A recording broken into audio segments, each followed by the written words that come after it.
Pero sis, tuklasin natin ang mga herbal sa ating paligid. Ayan po ay tuba-tuba. Nung namaga po yung aking kamay, yan yung pinanggamot ko. Tapos, mayroon din akong nakitang aloe vera. Ayan, pangpakapal din ng ating mga buhok. Kaya maganda po talaga meron tayong mga tanim-tanim.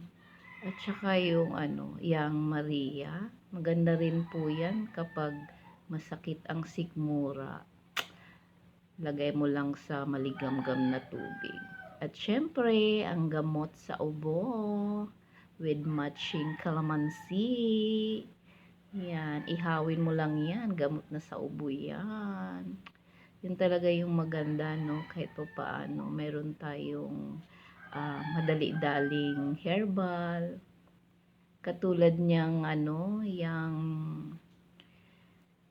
papaya. Ano din yan eh, gamot din yun.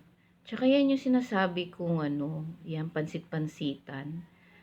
Nasa gilid-gilid lang yan tumutubo. Pero pwede ka rin yan tanim. Yan, masarap po yan isalad. Tsaka yan yung biniblender ko kasama ng pipino sa uric acid. Ang bilis na wala nung pamamaga. Yan, yan. Yan yung pansit-pansit. Then, syempre, ang bayabas.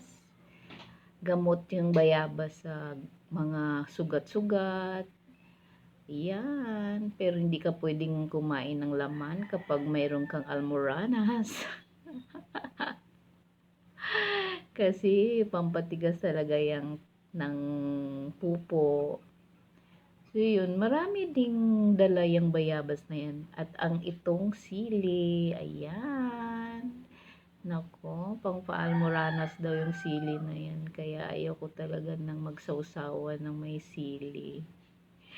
Kasi nga, alam mo naman, ang life.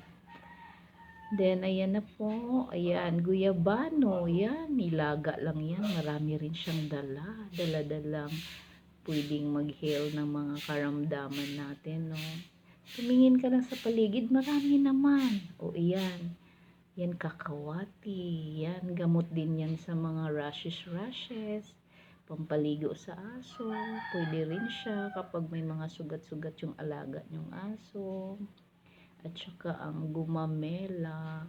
Gamot din po yan sa, sabi nila, sa may pigsa. Ayan. Parang durugin mo lang, tas